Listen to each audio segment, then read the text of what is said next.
آج بہت سارے لوگ ایسے ہیں جو کہہ رہے ہیں اگر ایران کی جنگ اسرائیل کے ساتھ ہے تو پھر آخر ایران مسلمان کنٹریز پر حملہ کیوں کر رہا ہے؟ لیکن ایران کہتا ہے کہ وہ مسلمان کنٹریز پر نہیں بلکہ ان مسلمان کنٹریز کے اندر امریکہ اور اسرائیل کے بیسز کو ٹارگٹ کر رہا ہے۔ اگر ایران کی یہ بات ٹھیک ہے تو پھر یہاں پر ایک بہت بڑا کوشچن پیدا ہوتا ہے، آخر ان مسلمان کنٹریز کے اندر امریکہ کے یہ بیسز کر کیا رہے ہیں اور کیوں ان عرب بادشاہوں نے امریکہ کی فوج کو اپنے ملک کے اندر رہنے کی اجازت دی ہے؟ امریکہ کے ان بیسز کو سمجھنے کے لیے ہمیں تھوڑا پیچھے جانا ہوگا، all the way to world war one. World war one میں مسلمانوں کی طرف سے ان کی آخری سپر پاور بہت ہی بہادری سے لڑ رہی تھی، عثمانیہ خلافت، لیکن بہت بہادری سے لڑنے کے بعد بھی ورلڈ وار ون میں عثمانیہ خلافت ہمیشہ کے لیے ختم ہو گئی۔ عثمانیہ خلافت کے ٹوٹنے کی وجہ سے وہ سارے علاقے جہاں پر عثمانیہ خلافت کی حکومت تھی وہ سب آہستہ آہستہ ایک ایک کر کے عثمانیہ خلافت کے ہاتھ سے نکلنے لگے، اور ان سارے علاقوں کو برٹش امپائر اور ان کے ساتھیوں نے مسلمانوں سے چھین لیا، جس کے بعد اس پورے علاقے کو برٹش امپائر نے کنٹرول کر لیا۔ لیکن برٹش امپائر کو پہلے ہی دن سے اچھی طرح پتا تھا کہ عرب کے عام مسلمان کبھی بھی کسی انگریز کو اپنا لیڈر نہیں مانیں گے، اسی لیے برٹش امپائر نے اب ان عرب کنٹریز کو اپنے کنٹرول میں رکھنے کے لیے ایک بہت ہی زبردست اور سیکریٹ پلان بنایا۔ برٹش امپائر نے عرب کے بادشاہوں سے کہا کہ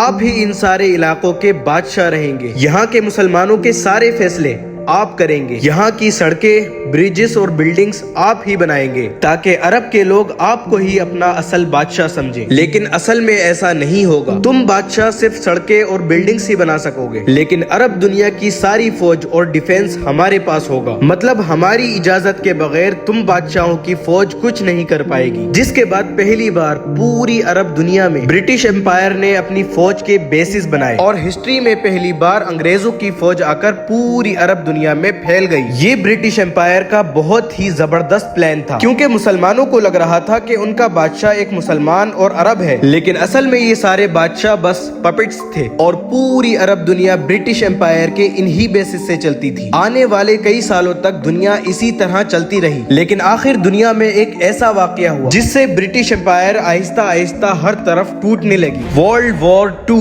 ورلڈ وار ٹو میں برٹش امپائر اور جرمنی کے ہٹلر کی لڑائی شروع ہوئی۔ یہ جنگ برٹش امپائر جیت تو گئے، لیکن اس جنگ میں برٹش امپائر کا اتنا نقصان ہوا کہ آہستہ آہستہ برٹش امپائر ٹوٹنے لگی، اور برٹش امپائر کے پاس اب اتنا پیسہ تھا ہی نہیں کہ وہ پوری دنیا میں اپنے فوج کے بیسز کو مینج کر سکے۔ اسی لیے آنے والے کچھ سالوں میں برٹش امپائر مسلمان ملکوں سے اپنی فوجیں نکالنے لگی، اور آخر کچھ ہی سالوں میں پوری عرب دنیا برٹش امپائر کی فوج سے خالی ہو گئی۔ ورلڈ وار ٹو کے بعد برٹش امپائر تو تباہ ہو چکی تھی، لیکن برٹش امپائر کے بعد اب دنیا میں نئی سپر پاور آ چکی تھی، امریکہ۔ اسی لیے ورلڈ وار ٹو ختم ہونے سے پہلے ہی اب عرب بادشاہ برٹش امپائر کو چھوڑ کر امریکہ کے ساتھ میٹنگز کرنا شروع کر چکے تھے۔ اسی لیے برٹش امپائر کے ٹوٹتے ہی برٹش امپائر کی جگہ اب امریکہ کی فوج آ کر عرب ملکوں میں اپنے بیسز بنانے لگی۔ امریکہ چاہتا تھا کہ جس طرح اس سے پہلے برٹش امپائر اپنے انہی بیسز سے عرب بادشاہوں کو اپنے کنٹرول میں رکھتا تھا، اب اسی طرح امریکہ اپنے بڑے بڑے بیسز بنا کر ان عرب بادشاہوں کو اپنے کنٹرول میں رکھے۔ لیکن یہ کوئی آسان کام نہیں تھا، کیونکہ امریکہ کے سامنے اب ایسا بادشاہ آ چکا تھا جو امریکہ کو ایسا کرنے کی اجازت نہیں دے رہا تھا،